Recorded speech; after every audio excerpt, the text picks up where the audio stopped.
there, my beautiful people. Hello from beautiful Zimbabwe.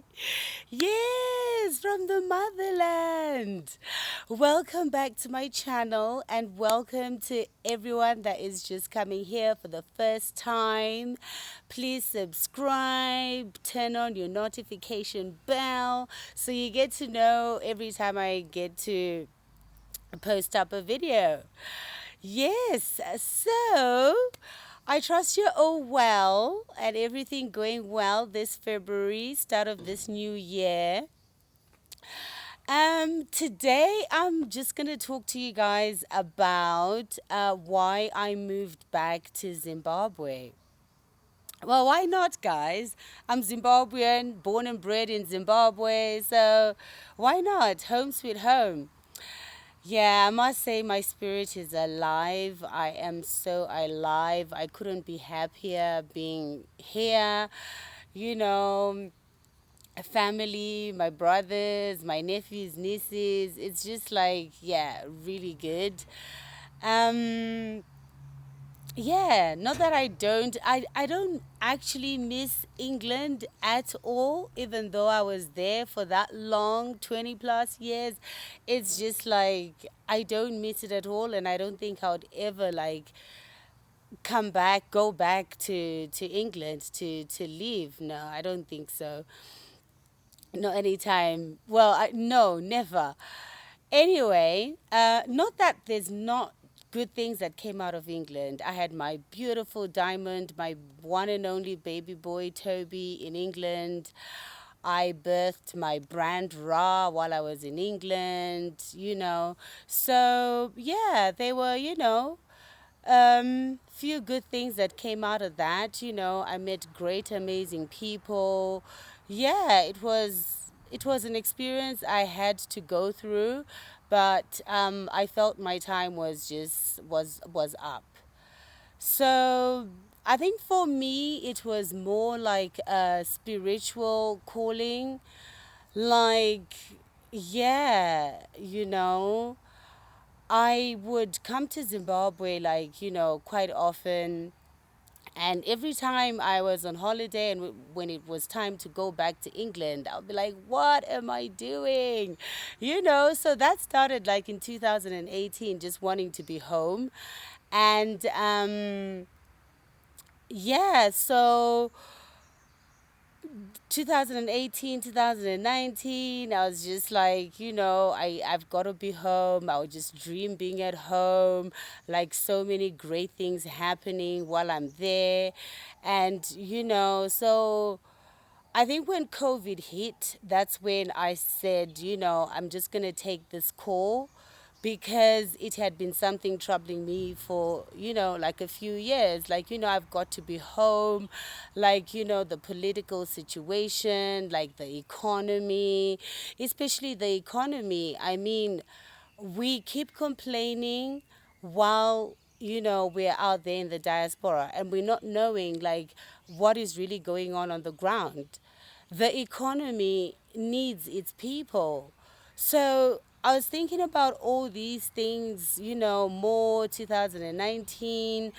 And I'm thinking, what am I doing here? I can't keep complaining about our economy, not growing, not doing as it's supposed to do as we're such a rich country. So, yeah, I then was just going on thinking about that. And I thought I have to go and play my part.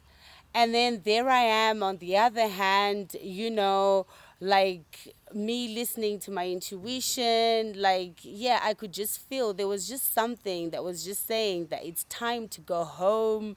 There's a lot of people that probably need your services, or, I it's quite deep for me, and I think those that can resonate will be able to understand. So yeah, it was, yeah, quite a deep thing for me. So I COVID hit, And that's when I said to myself, you know what? Everything I've just been talking about, I've just been trying to advocate for people to start going back home. I'm here. There was just this shift that I could feel in the air, because I'm such a nature lover. I'm just always like outside in nature. So I was always vibrating on a high, like connecting, kind of, being aligned with what was going on. And I felt like that was the time for me to actually leave England, to be able to go home and just do what I have to do, live in part of my purpose, do what I have to do. And um, yes, on the 29th of March, I just woke up and I say to myself, this is it. I've got to be out of England, by August. I need to do this.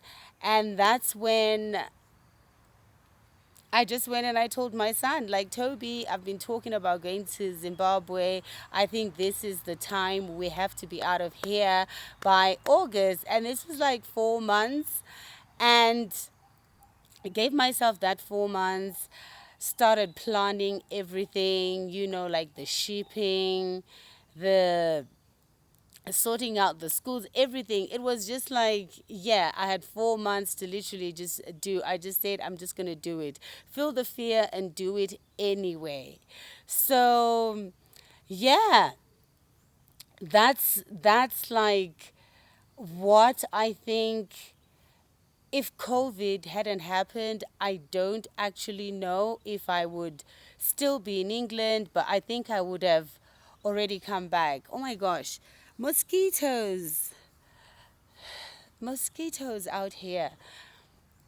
Yeah, so, and I felt, I think more going back like to the economy, I felt like we complain and yet we're actually the missing ingredient.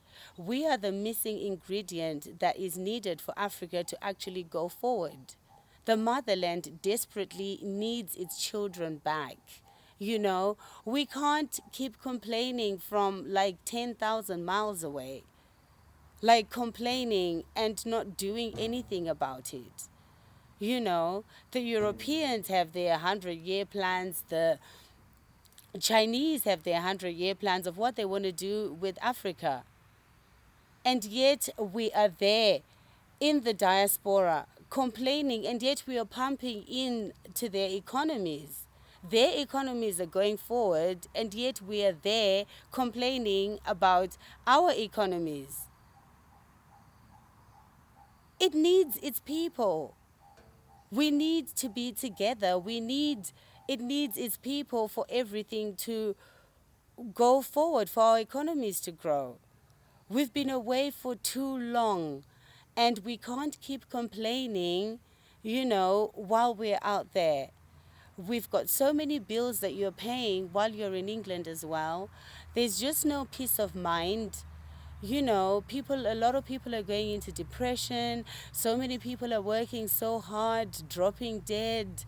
There's just like so much, a lot to pay. Some people are just paying bills. They've got papers, but they can't even get to visit home because they got to pay the mortgage, they got to pay the lease for the car, they got to pay for this and that.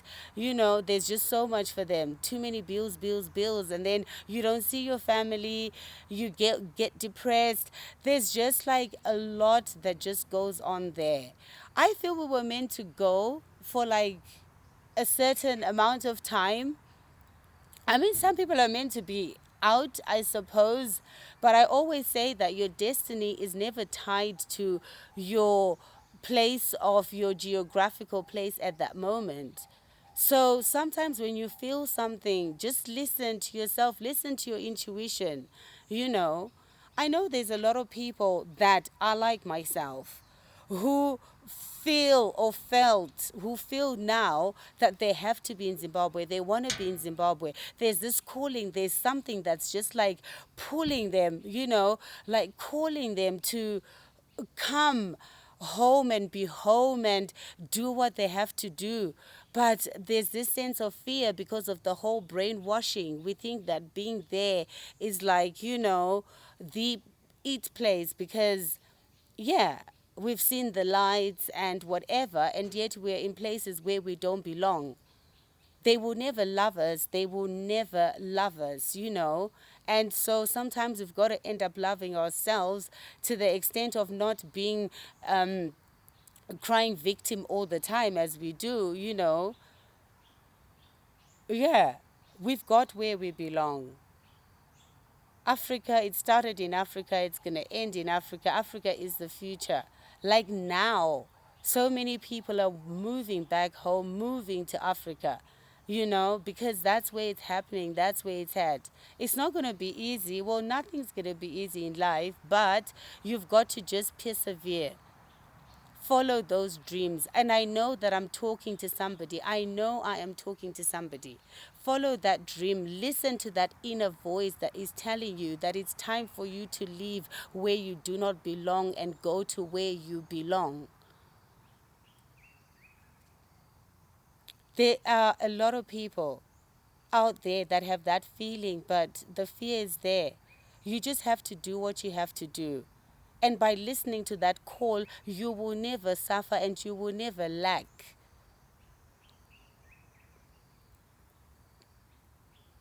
So yeah, guys, those are just some of the reasons. I was just tired. There's something happening. I am just that visionary that just is seeing so much, like in Africa. Like, we've got to be here. We've got to come and be in our space before other people take over. We've got the Europeans, the Americans, the Chinese, we've got all these Russians, we've got so many different people coming into Africa. And we do not, have that. We are the children of Africa, and we have to be here, I think, on our land doing what we're supposed to do, where we belong, where we will thrive. We can't just be complainers, being out there just complaining, you know, about the economies, the presidents. We can't actually hold the governments responsible for our lives. We are all abundant. We were all born with gifts and talents. I always say this, we were all born with gifts and talents. And people are waiting to be served. People are waiting to be served. Come and make an impact in people's lives. Those that are feeling that calling, I just say, you know what? Don't be fearful. I know there's a lot of you out there that are wanting, wanting to be home so much. But come. This will be your time. Come and be where you belong with your people. Come and serve them with what you know, your expertise. There's just so much for all of us. There's so much for every child of Africa. There's a lot going on here. Let's not complain. Let's not be fearful. So yeah, there's so many things. I couldn't be happier being home. My spirit is so alive. you know, Eating the lovely organic food, the nice, lovely weather, you know, being with family, meeting people, seeing the majority of people like you. I mean, the food, gosh, guys, the food, I am just eating. I am eating a lot. And yeah, enjoying the food, enjoying the people. I mean, everyone is just so nice. Everyone is just like genuinely friendly. I mean, not that, there's nothing else. Yeah, but it's just, yeah, lovely being home. So, Yes, I came to play my part in Africa to help rebuild Africa, to help rebuild our economies. I am here to serve, to make an impact. I am here to just heal people with my words